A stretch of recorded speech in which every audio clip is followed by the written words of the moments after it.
Hello everyone, সকলকে আমার YouTube channel knowledge bank টুকেতে স্বাগত।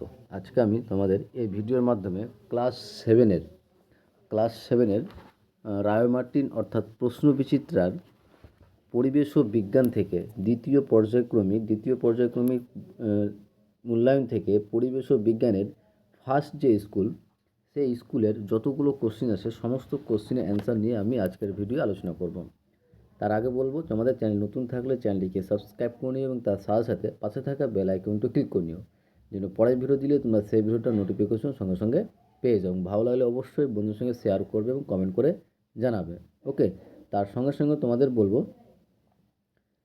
যদি তোমাদের কোনো কোশ্চেনের প্রবলেম হয় তাহলে আমার এই হোয়াটসঅ্যাপ নম্বরে তোমরা মেসেজ করতে পারো 8145150357। ঠিক আছে, এই নম্বরে তোমরা আমাকে যে কোশ্চেনের প্রবলেম হবে সেই কোশ্চেন আমাকে পাঠাবে, সেই কোশ্চেনের অ্যান্সার তোমাদেরকে সেখানে দেওয়া হবে। ঠিক আছে, যে কোনো কোশ্চেন হোক। ঠিক আছে, এবার আসছি আমরা কোশ্চিনে। প্রথমে 1 নম্বর স্কুল কী বলে, 1 নম্বর স্কুল কী হচ্ছে, Arambagh girls high school. Page হচ্ছে কত, 212 পেজের যে স্কুলটা আছে সেই স্কুলের সমস্ত কোশ্চেন নিয়ে আলোচনা করছি। ঠিক আছে, তো প্রথমে যেটা বলেছে যে সঠিক উত্তরটি নির্বাচন করো। প্রথম কোশ্চেন দেখো, বলেছে যে সমতল দর্পণের প্রতিফলনের ক্ষেত্রে পার্শ্ব পরিবর্তন হবে না যে অক্ষরটি, সেটা কি? যে সমতল দর্পণের প্রতিফলনের ক্ষেত্রে পার্শ্ব পরিবর্তন হবে না যে অক্ষরটি, সেটা হচ্ছে এ। অ্যান্সার হবে অপশন সি, এ। ঠিক আছে, তারপরে নেক্সট কোশ্চিন বলেছে যে সমতল দর্পণের লম্বভাবে কোনো আলোকরশ্মি আপতিত হলে প্রতিফলন কোণের মান হবে। সমতল দর্পণের লম্বভাবে কোনো আলোকরশ্মি আপতিত হলে প্রতিফলন কোণের মান হবে 0 ডিগ্রি।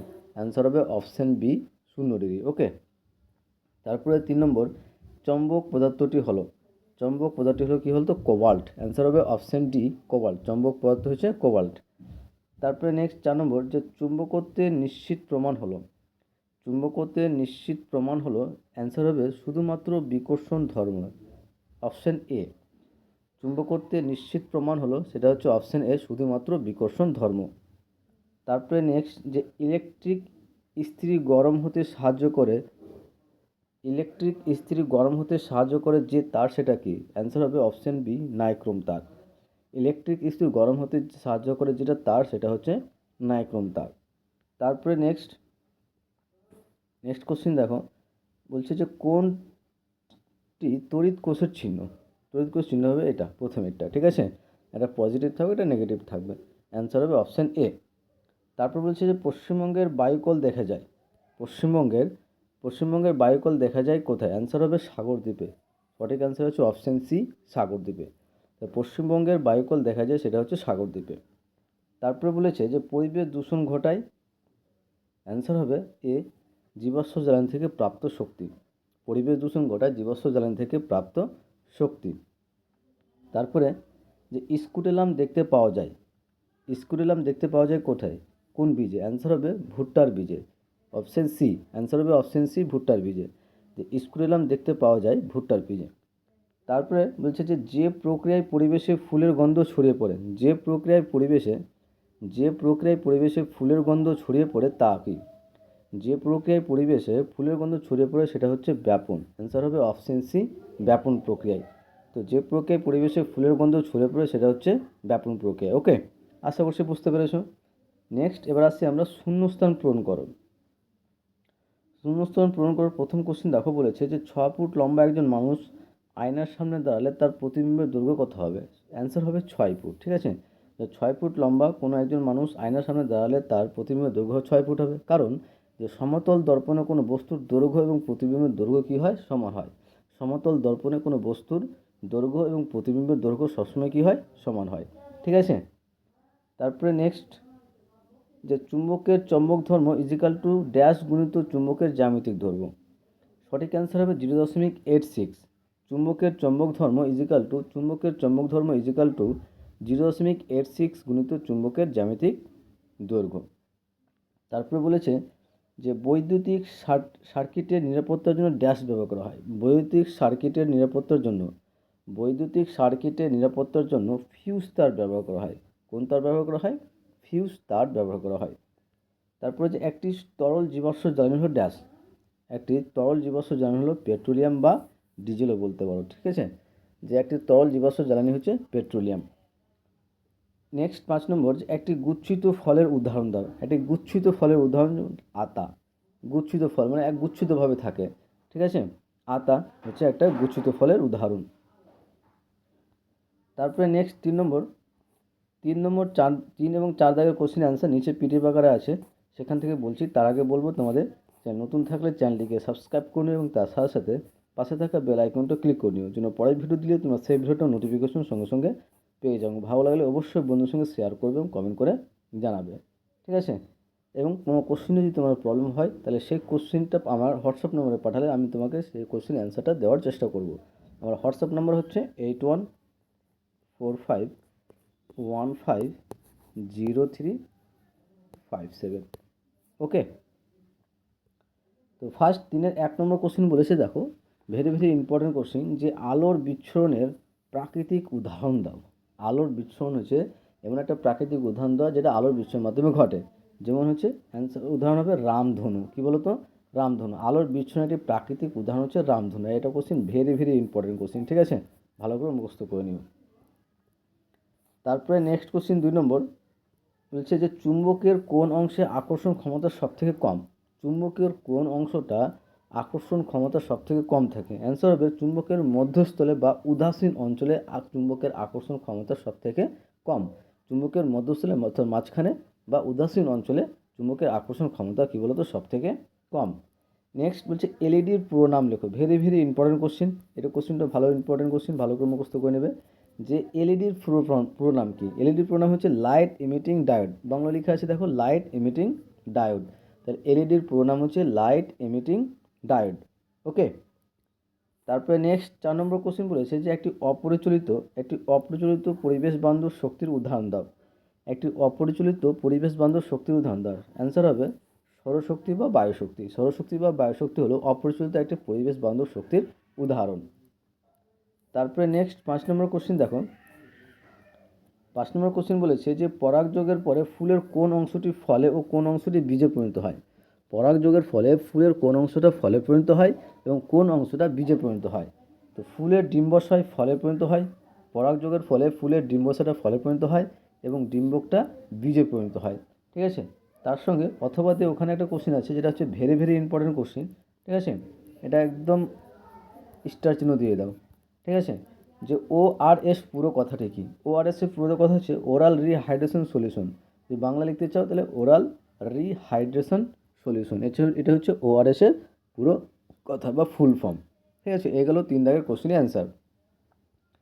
এবার 4 দাগের কোশ্চেন দেখো। 4-এর ফার্স্ট কোশ্চেন। 4 কোশ্চেন বলেছে নিচের প্রশ্নগুলির সংক্ষিপ্ত উত্তর দাও। ফার্স্ট যে কোশ্চেন আছে দেখো, প্রথম কোশ্চেন বলেছে যে নিয়মিত ও বিক্ষিপ্ত প্রতিফলনের দুটি পার্থক্য লেখো। আরেকটা কোশ্চেন আছে এখানে যে সমান্তরাল আলোক রশ্মির উদাহরণ দাও। এখানে দুটো কোশ্চেন। ফার্স্ট কোশ্চেন বলেছে যে নিয়মিত ও বিক্ষিপ্ত প্রতিফলনের দুটি পার্থক্য লিখতে বলেছে, তার সঙ্গে বলেছে সমান্তরাল আলোক রশ্মির উদাহরণ দাও। তো প্রথমে আমরা পার্থক্য লিখব। একদিকে লিখব নিয়মিত প্রতিফলন আর একদিকে লিখব কী বলতো বিক্ষিপ্ত প্রতিফলন। এই সাইডে লিখলাম নিয়মিত প্রতিফলন, এই সাইডে লিখলাম বিক্ষিপ্ত প্রতিফলন। এটা হচ্ছে 1 নম্বর দিয়ে দেবে। 1 নম্বর কি?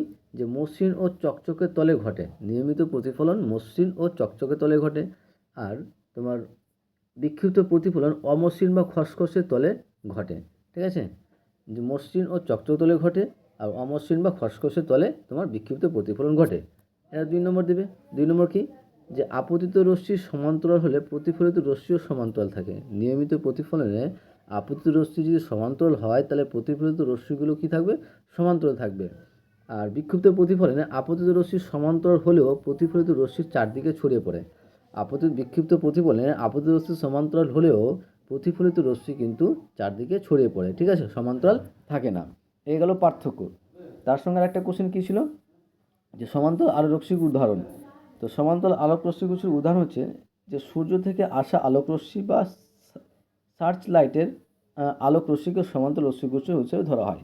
যে সূর্য থেকে আলোটা আসে একদম সমান্তরালভাবে আসে। বা তোমার বাড়িতে যে টর্চ লাইটটা ব্যবহার করছো, টর্চ লাইটের আলোটাও কিন্তু কী বলতো একটা তোমার সমান্তরাল আলোক রশ্মিগুচ্ছের উদাহরণ। ওকে। 2 নম্বর কোশ্চেন দেখো, এখানেও দুটো কোশ্চেন আছে। যে প্রথমে কোশ্চেন হচ্ছে আলোর প্রতিফলনের সূত্র দুটি লেখো। এটা ভেরি ভেরি ইম্পর্টেন্ট কোশ্চেন।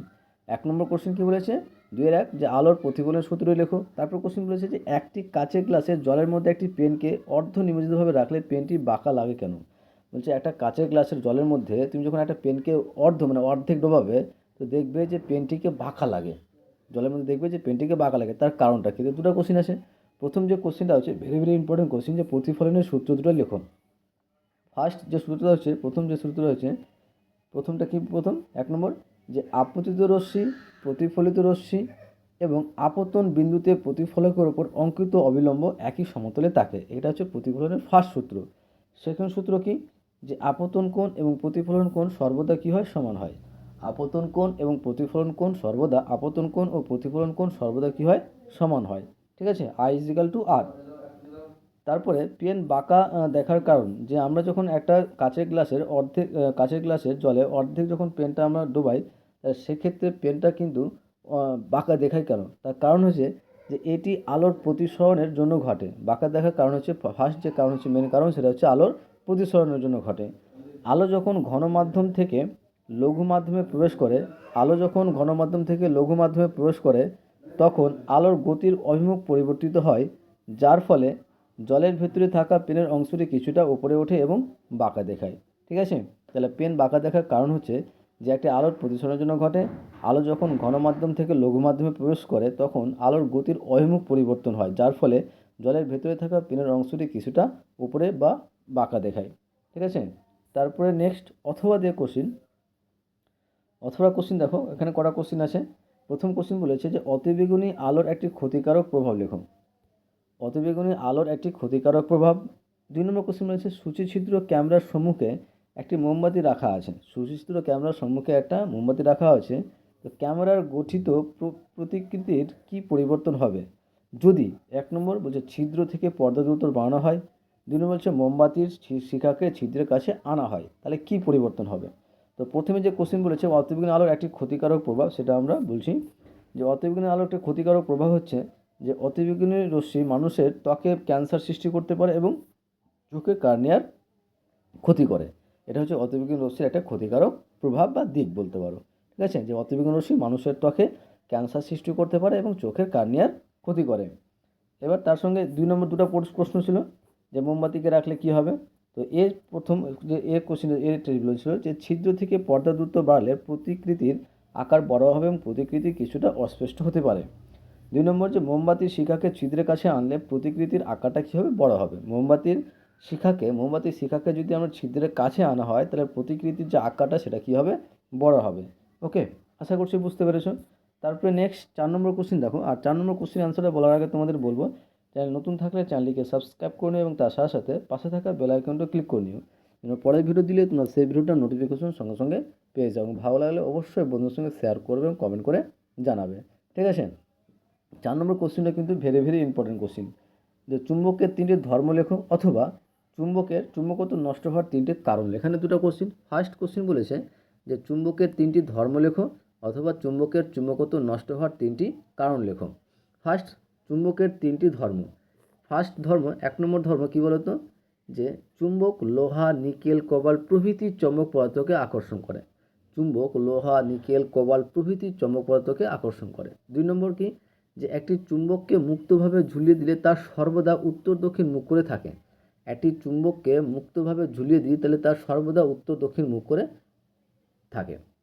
3 নম্বর ধর্ম, যে সমমেরু পরস্পরকে বিকর্ষণ করে এবং বিষমমেরু পরস্পরকে আকর্ষণ করে। সমমেরু মানে একই দিকে যে পথটা পরস্পরকে আকর্ষণ করে এবং বিপরীত দিকে যে মেরুটা সেটা পরস্পরকে বিকর্ষণ করে। ঠিক আছে, সমমেরু পরস্পরকে বিকর্ষণ করে আর বিষমমেরু পরস্পরকে আকর্ষণ করে। এটা হচ্ছে তোমার চুম্বকের ধর্ম। এবং চুম্বকের চুম্বকত্ব নষ্ট হওয়ার কারণ কি? ঠিক আছে, চুম্বকত্ব নষ্ট হওয়ার কারণ, ফার্স্ট কারণ হচ্ছে কি? যে চুম্বককে খুব উঁচুতে ফেলে দিলে বা হাতুড়ি দিয়ে বারবার আঘাত করলে। চুম্বককে খুব উঁচুতে ফেলে দিলে বা হাতুড়ি দিয়ে বারবার আঘাত করলে। 2, যে চুম্বককে অতিরিক্ত উত্তপ্ত করলে। চুম্বককে যদি অতিরিক্ত উত্তপ্ত করে দাও সেক্ষেত্রে কিন্তু চুম্বকত্ব নষ্ট হয়ে যায়। 3 নম্বর, যে চুম্বকের 2 মেরুর কাছে অন্য কোনো শক্তিশালী চুম্বকের সমমেরু দীর্ঘক্ষণ রাখলে। চুম্বকের 2 মেরুর কাছে যদি অন্য কোনো শক্তিশালী চুম্বকের সমমেরুর দীর্ঘক্ষণ রাখলে তার চুম্বকত্ব নষ্ট হয়ে যায়। ঠিক আছে, এই গেল আমাদের 4 নম্বর কোশ্চেনের অ্যান্সার। এবার 5 নম্বর কোশ্চেন দেখো। 5 নম্বর কোশ্চেন কী বলেছে? যে তড়িৎ চুম্বকের শক্তি কী কী উপায়ে বাড়ানো যায়। আর এক কোশ্চিন, বোতাম সেল কোথায় ব্যবহৃত হয়। যে তড়িৎ চুম্বকের তড়িৎ চুম্বকের শক্তি কী কী উপায়ে বাড়ানো যায়, আর একটা হচ্ছে বোতাম সেল কোথায় ব্যবহৃত হয়। ঠিক আছে, তো শক্তি বাড়ানোর উপায়, এক নম্বর কি শক্তি বাড়ানোর উপায়, ফার্স্ট যে তারের কুণ্ডলীর পাক সংখ্যা বৃদ্ধি করতে হবে। দুই নম্বর কি তড়িৎ প্রবাহের মাত্রা বাড়াতে হবে। তিন নম্বর যে কুণ্ডলীর ভেতরে কাঁচা লোহার দণ্ড ব্যবহার করতে হবে। কুণ্ডলীর ভেতরে যে কাঁচা লোহার দণ্ড ব্যবহার করতে হবে, তাহলে আমরা কিন্তু তোমার তড়িৎ চুম্বকের শক্তি বাড়াতে পারবো। বোতাম সেলের ব্যবহার, ভেরি ভেরি ইম্পর্টেন্ট কোশ্চিন। যে বোতাম সেলের ব্যবহার কি, যে বোতাম সেল সাধারণত হাতঘড়ি, ক্যালকুলেটর এবং ছোট খেলনায় ব্যবহৃত হয়। বোতাম সেলটা কি বলতো, সাধারণত হাতঘড়িতে দেখবে যে বোতাম সেল, যেটা হচ্ছে বোতামের মতো দেখতে, ঠিক আছে, যেমন তুমি হাতঘড়ি দেখতে পাবে, ক্যালকুলেটর দেখতে পাবে, বা ছোটো ছোটো খেলনাদের মধ্যে দেখতে পাবে এই ধরনের ব্যাটারিগুলো থাকে। তো ব্যবহার, বোতাম সেলের ব্যবহার হচ্ছে এগুলো সাধারণত হাতঘড়ি, ক্যালকুলেটর এবং ছোটো খেলনায় ব্যবহৃত হয়। ঠিক আছে, এগুলো। এবং পাঁচের অথবা দিয়ে কোশ্চেন আছে যে তড়িৎ চুম্বকের তিনটি ব্যবহার লেখো। এটাও কিন্তু ইম্পর্টেন্ট কোশ্চেন। ঠিক আছে, তড়িৎ চুম্বকের তিনটি ব্যবহার। ফার্স্ট, এক নম্বর যে ইলেকট্রিক কলিং বেল তড়িৎ চুম্বকে ব্যবহৃত হয়। ইলেকট্রিক কলিং বেলে তড়িৎ চুম্বক ব্যবহৃত হয়। দুই নম্বর যে লাউড স্পিকার এবং টেলিফোনে এটি ব্যবহৃত হয়। চোখের ভেতর থেকে লোহার কণা বের করার জন্য চিকিৎসা ক্ষেত্রে ব্যবহৃত হয়।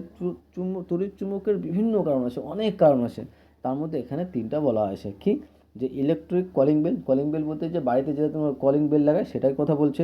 লাউড স্পিকার, যেটা আমরা মাইকে কথা বলছি, ফোনের কথা বলছি, সেখানেও কিন্তু এর তড়িৎ চুম্বক ব্যবহার করা হয়। এবং চোখের ভেতর থেকে লোহার কণা, আমাদের চোখে যে লোহার কণাগুলো থাকে সেগুলো বের করার জন্য এই তড়িৎ চুম্বক চিকিৎসা ক্ষেত্রে ব্যবহৃত হয়। ঠিক আছে, তো তড়িৎ চুম্বকের তিনটি ব্যবহার এখানে বলা হয়েছে, খুব সুন্দরভাবে লিখেছি। হ্যাঁ, খুব ইম্পর্টেন্ট কোশ্চিন। ঠিক আছে, তারপরে 6 নম্বর কোশ্চিন দেখো।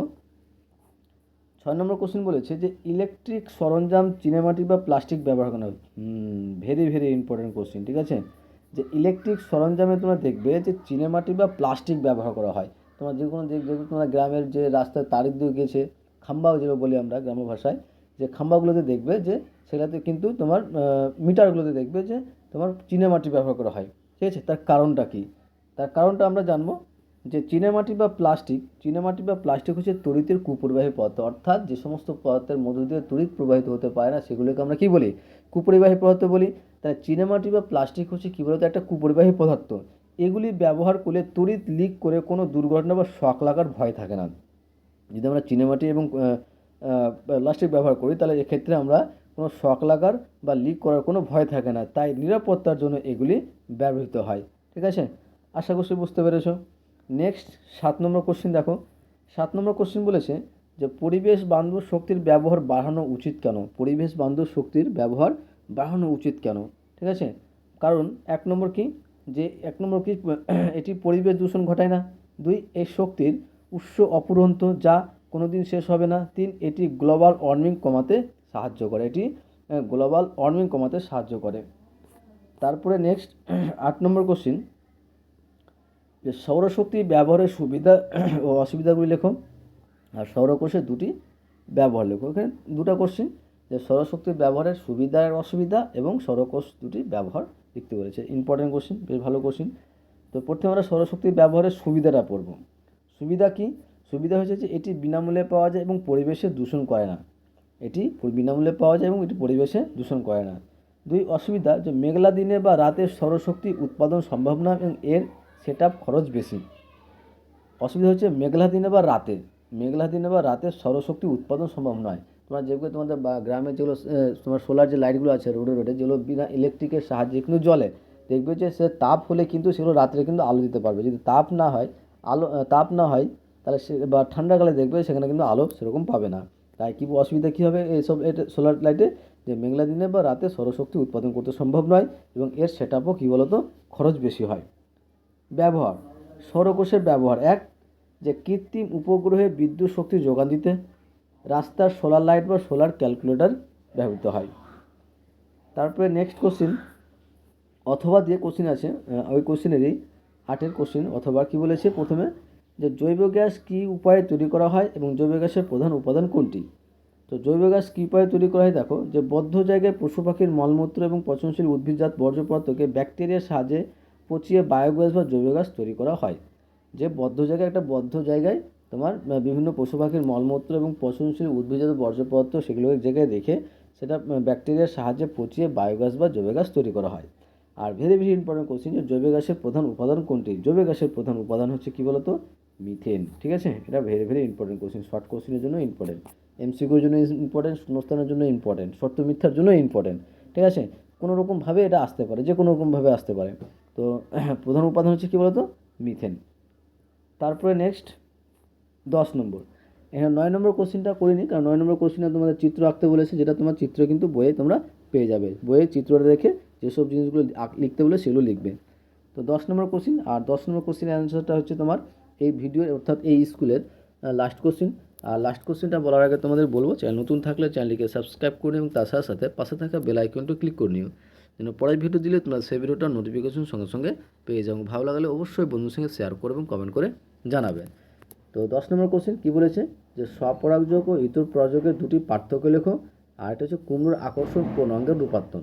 তো প্রথমে পার্থক্য করি, একদিকে লিখবো স্বপরাগযোগ আর একদিকে লিখবো কী বলতো? ইতর পরাগযোগ।